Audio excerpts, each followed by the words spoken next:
I am black. Back. I'm sorry, I'm back. I'm black. Damn, I'm back with another video.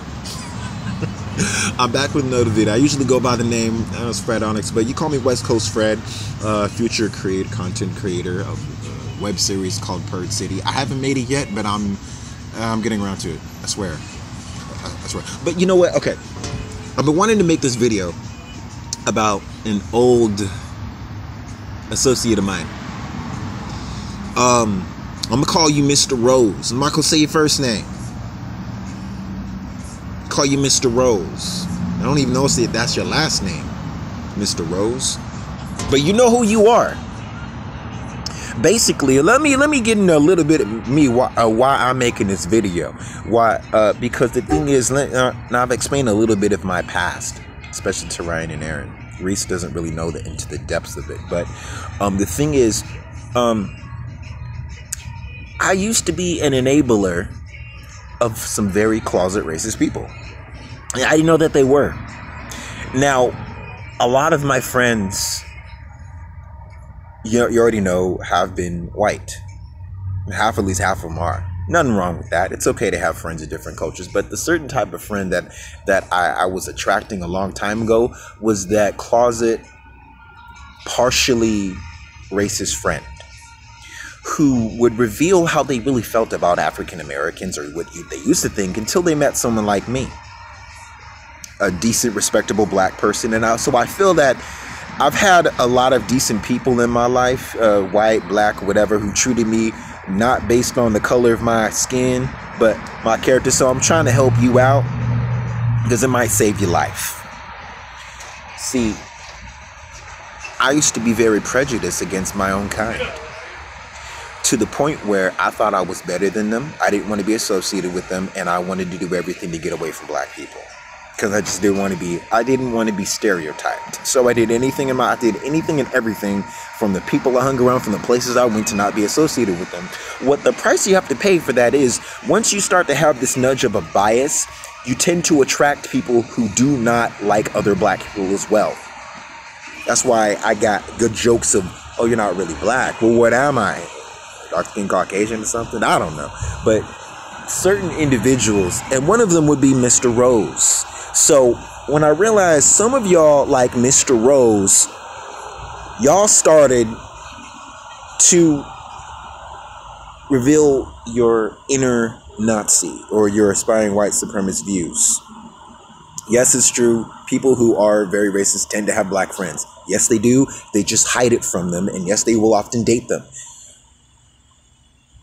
Where I realized is that my friends started to become more liberal and progressive instead of being more conservative. I still associate with all people, white, black, everything in between. It's just that my friends are more progressive liberals than more so far right conservative type people. You know, like, because my mentality's changed ever since I got more in depth with like black culture and my real history, not the stupid stereotypical negative slave shit that I was fed as a kid.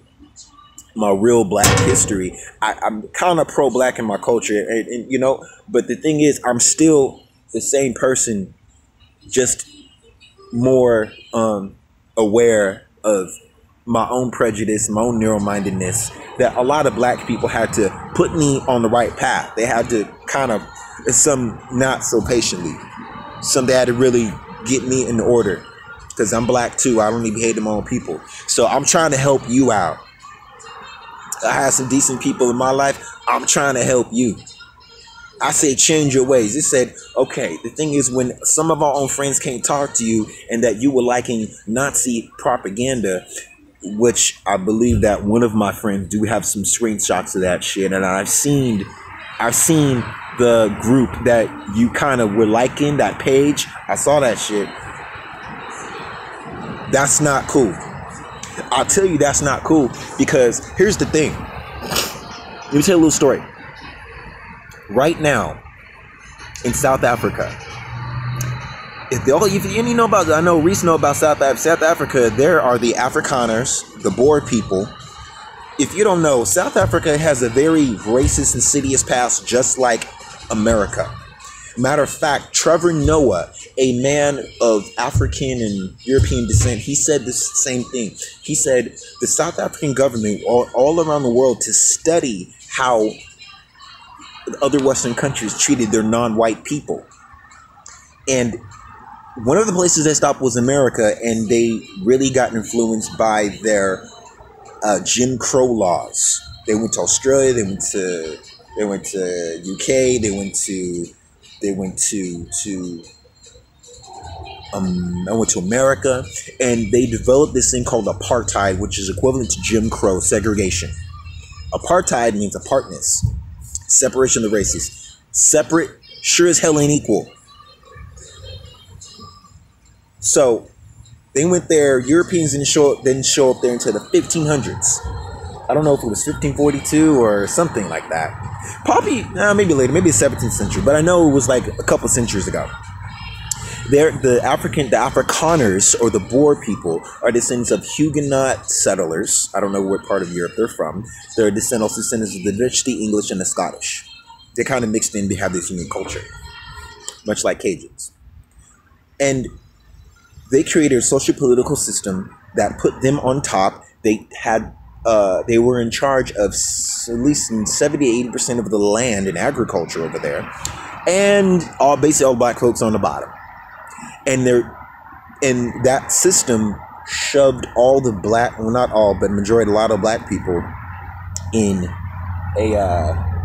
towns called in places called townships, which are equivalent to your U.S. ghettos. Okay.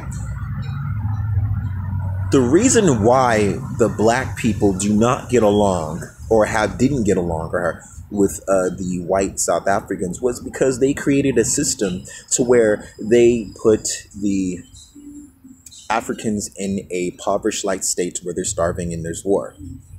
This pissed off a lot of the black people to the point where they started killing the white farmers and stealing the land that those white Africans stole. Okay?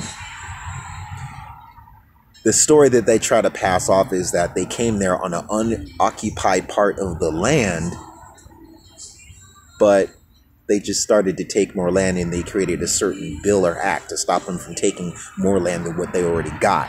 Meaning they just kind of had a tricked everybody. But they started a war. And that war would be the Anglo-Zulu War. So they didn't just roll up on the land somewhere.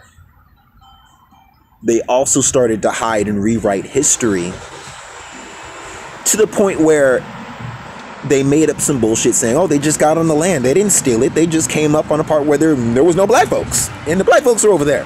That's bullshit. Why is there an Anglo-Zulu War then? Why did the English go with the fight with the Zulus? Oh, okay. Well, yeah, the Anglo-Zulu War, though, but basically English fighting some black Africans trying to get land. To this day, that put a strain on the relationship between African and European peoples in that country. It's all that. That's what Nelson Mandela was all about. That's all that stuff. And why is this significant? It's because today in 2018, when they had a change of government presidents and changing government officials, one of the first things that this president is doing now is kicking them, the Afrikaners, the Boer people, the white Africans. And white African, same sense. It's kind of an oxymoron, but they're kicking them off, and they're not going to be compensated for the land that their their grandfathers and fathers handed down to them. Basically stolen goods.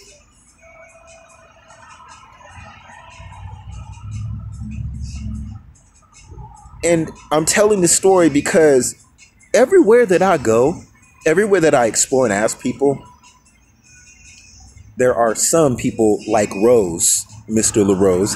You don't have a good relationship with the people that you come in contact with. There is not a place on earth that I have found where there was like indigenous background people and then there's like a bunch of Europeans who settled there. It's never a pretty story.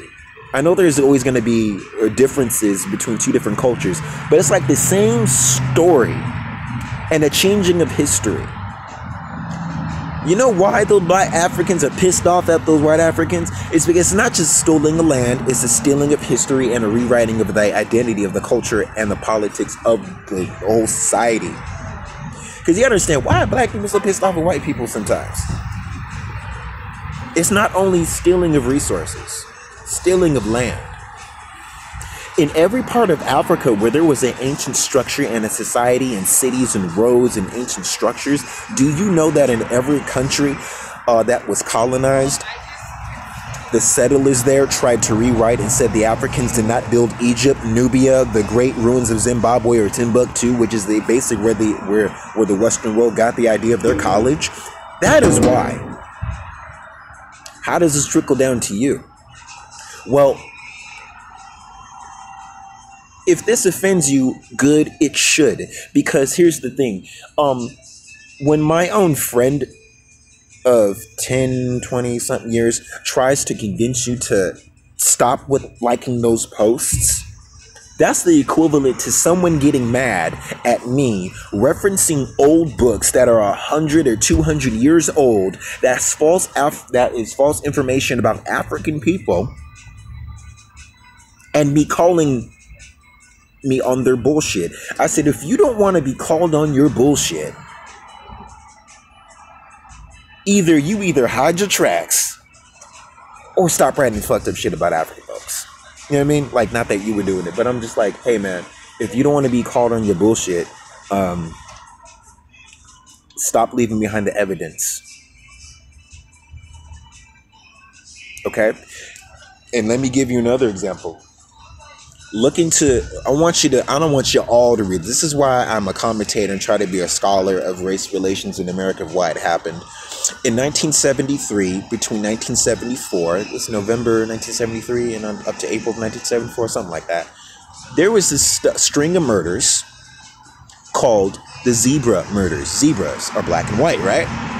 It was basically, the story was a bunch of black Muslims was killing a bunch of, I don't know, it was between 15 or 74 white people. And I was like, why? Why? It was because, you gotta understand, what was going on in the 70s? A lot of racial strife, profiling against black black Americans. And see, the thing is, you cannot have a system of injustice targeting one group of people and the dominant society ignoring it or acting like it doesn't exist. And after so long, other people can't take it no more.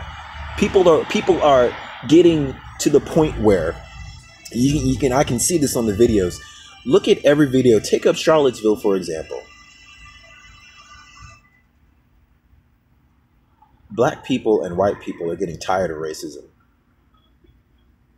Tired of the systematic racism targeting against people of color. Even a lot of white people are getting tired of being lumped in. White people are getting tired of getting in the same category as white supremacists. They are tired of it. You know how I know why? Because every time a bunch of neo-Nazis or Ku Klux Klan members or any far-right neo-Confederate group tries to come to California, I can see in the videos that some of them, there's a lot of young white college students whooping ass. Because they're tired of, because the other thing is that I am tired of being profiled as a Nazi. So guess what? Some Nazis are going to get their ass whooped. And I'm trying to help you so that no white person gets angry with you. Because here's the thing. When black folks, some of them make no difference between a white person and a white supremacist or race realist. Because they're so angry, they think every person is their enemy. Everyone's not. Because the thing is, because go watch that video go watch the video. Charlottesville.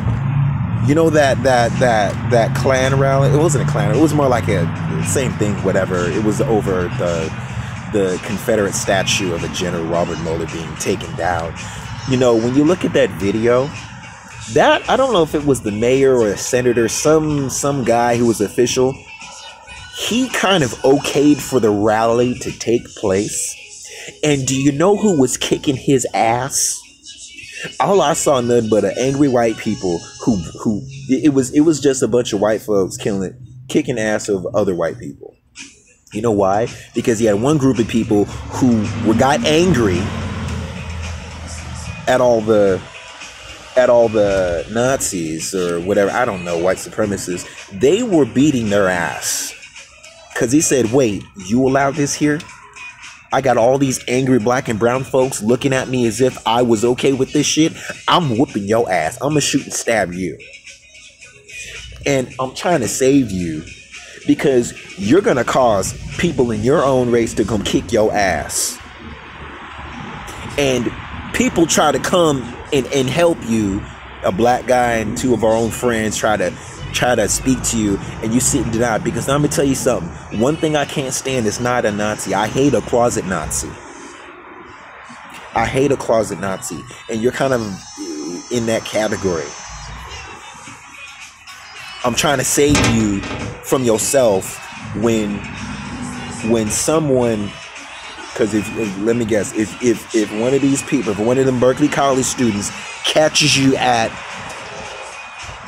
Berkeley somewhere, or any part of California where it's more liberal democratic,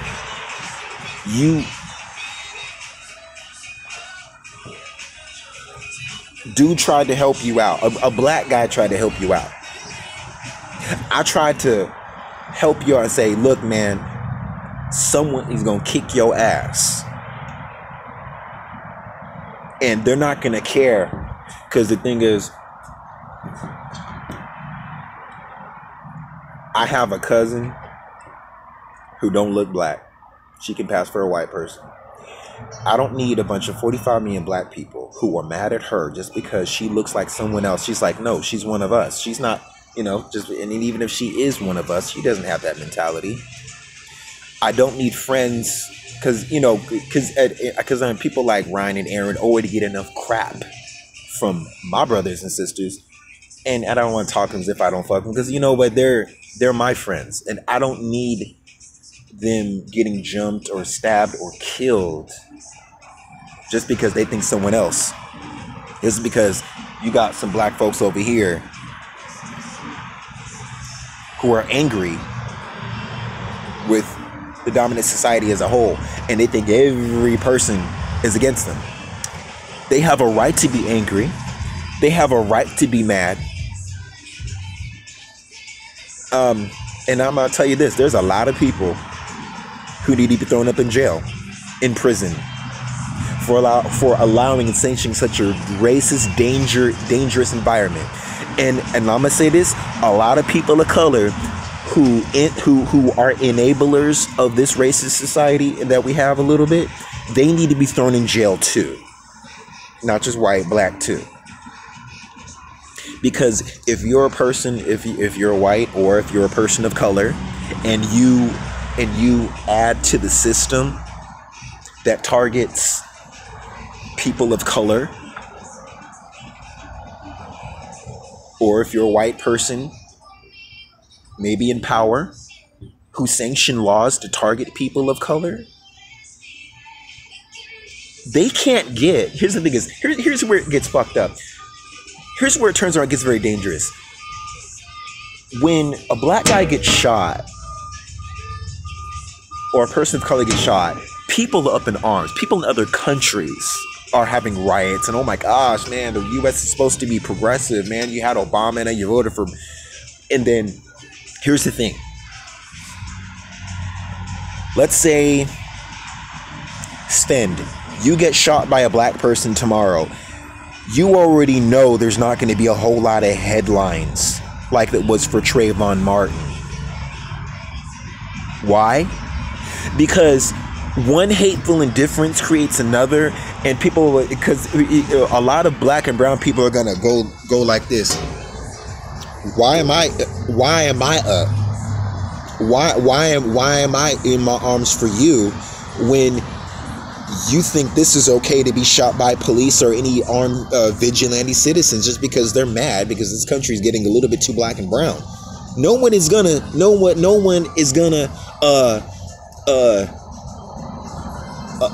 be up in arms because you're dead. Because they're gonna be looking at and she said, you live in a racist society, you made it okay to be fucked up. So I mean, I guess it was cool. You made it, since people like with your mentality make it okay to be fucked up and screwed up, nobody is going to give a damn about you. And that's a scary thing to me. Because let's say it's not you. Let's say it's the person. Let's say that shit tomorrow is maybe Aaron. And that's scary to me in a sense, because they're gonna think they're you. And no. Because if someone is unjustly shot, I want people to be angry about that. I want them to storm the castle about that. Because I have friends who are of all different races, but truth be told, I'm shot tomorrow by the police or Dylan Roof, people are gonna make a martyr out of my ass in the image. They're gonna make me an image of injustice. No one is gonna look at some of my friends tomorrow who are not black and not people of color. They're gonna look at them and go, that's fucked up, and click the next page and go on YouTube. But with me, I'm gonna be all over CNN, Fox News, and MSNBC, and even sports news, Fox Sports. Because when one society says it's okay, if it's good enough for this society, it's good enough for everybody. I'm trying to help you. I want you to change your ways. Because if you don't, karma might come back at you in a very, very negative way. And if the unthinkable happens, ain't no motherfucker who is black is gonna be tearing up the streets for you because you thought it was okay to like a post to genetically annihilate my black ass. Because you don't get to have it both ways. You don't get to complain about how come people don't come up for me. But no, you made it dangerous for someone that like you and people that look like you who are innocent. Don't even deserve to be shot or have a hateful indifference. Everybody, white, black, and in between, everyone deserves to have people grieve, and especially if it's an injustice. But if you make it bad, you're gonna make it dangerous for the next person who looks like you. Because they thought a whole group of y'all didn't even give a damn, when many people who do, and I know why, and I ask that, and the thing is, I have a lot of Facebook friends. Some of them are white, and they understand about the systematic injustice in this country, and they don't like it. And I explain this to them, it's like, yeah, that is dangerous. And the only thing is, when I ask them, how come, more people, in your society don't speak up? It's because the thing is, I understand, because, some of my white Facebook friends, they get a lot of death threats from other white people who, when they stick up for people like me. And so I can understand why some might be afraid to speak out, because you got to deal with one in us labeling you as racist, and then the other people who actually are racist, they attack you for sticking up for us. So I understand that part. But I'm getting kind of angry just thinking about it, because I told Ryan I got a little sister, and then my little sister. I adopted her as my little sister. My little sisters, I got two of them. But I'm like, I don't want them to be hurt, because I have a little sister that I call Munchkin, little 5'2" Italian girl. If she is shot by someone or hurt, I want someone up in arms. I want that injustice to be. I want someone to be mad and do something about it. Maybe not go shoot people, but I want justice served. I want that person in jail. But that can't happen if my own brothers and sisters, black folks over here, they're so, because if they think, it was okay for Sandra Bland, Trayvon, I ain't doing it, because you made it okay to be like that. And I can understand that hateful indifference, because people like you thought it was okay to be like that. And that ain't cool.